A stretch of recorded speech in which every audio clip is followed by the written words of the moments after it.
So having looked at the cybernetic tools of the viable system model and Luhmann's communication theory, we now start to look at learning activity itself. We can look at learning activities from a variety of perspectives. Perhaps the simplest one is that teachers use learning activities to manage their relationship with learners. In their relationship with their teachers, learners are curious and want access to employment, whilst teachers, on the other hand, have knowledge and experience and expertise to offer to their learners. And they both inhabit the political world, a world of knowledge and technology, and they have access to all sorts of sources of information. But fundamentally the problem is that the number of learners is greater than the number of teachers. That means the variety of learners is greater than the variety of teachers. By designing and coordinating learning activities, teachers can balance the variety management equation between themselves and their learners.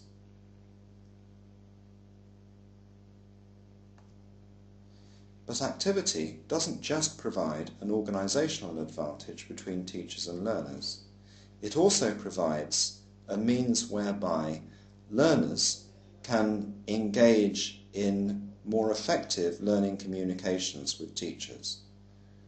By creating learning activities, teachers effectively create a domain of activity where the types of communication that take place in that domain of activity can be constrained, just in the same way that the educational institution itself constrains conversations to particular types of conversation, usually relating to the curriculum or the things that the institution does. Typically, a learning activity will define rules and roles and resources and tools, and these help to constrain the communication. So if we start to look at technology from this perspective of activity, we can ask ourselves, what sort of activities can we do online with our learners? And secondly, we can ask, how might those activities be coordinated? In terms of activity, the Wookie widget server allows teachers to pull in activities in the form of widgets into their virtual learning environment. Here you can see two Wookie activities, a magnetic poetry activity and a Sudoku activity. These are ways of organising learners into collaborative things that they do together. In terms of coordinating learning activities, there are a number of technologies which can help to control the flow of learning activities for learners. The IMS Learning Design Standard is a standard for workflow in education based on COPA's educational modelling language. Activities can be designed in tools like the recourse editor that we're showing here. Another tool for coordinating activity is the LAM system, the Learning Activity Management System.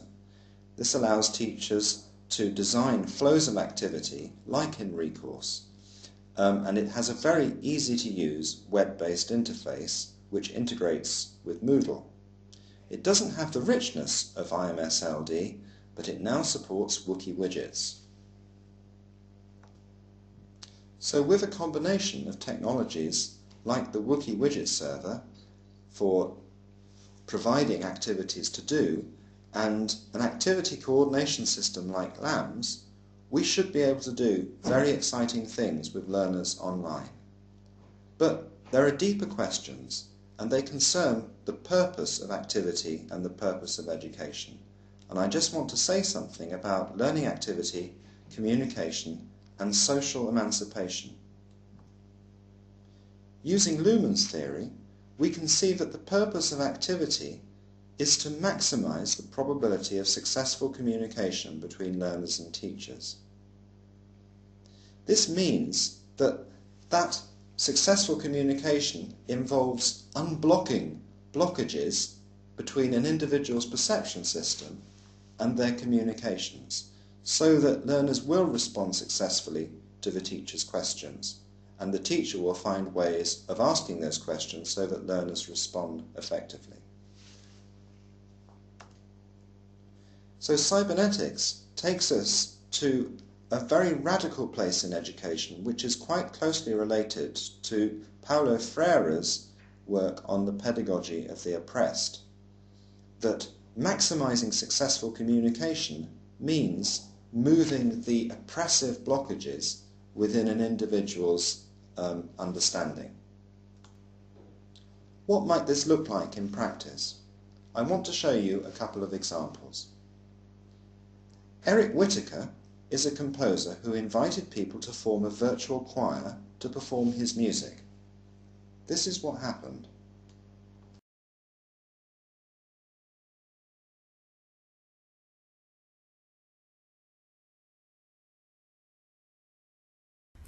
So starting even in measure 1, I want you to notice for all parts the crescendo and the decrescendo.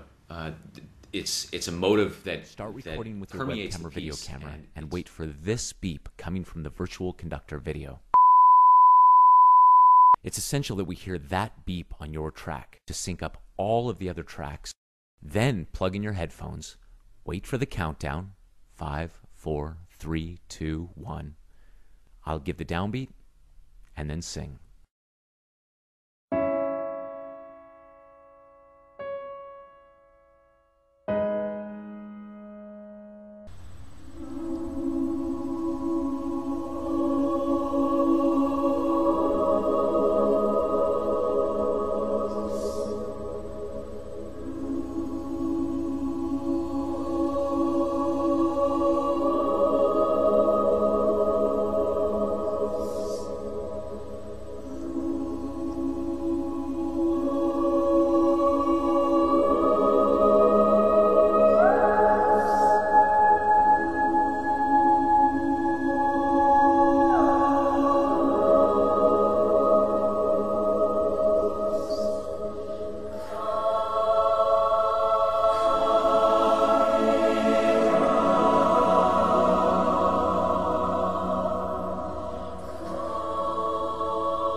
This is a much simpler example that we used at the University of Bolton to train staff and encourage staff to use technology properly to design collaborative activities.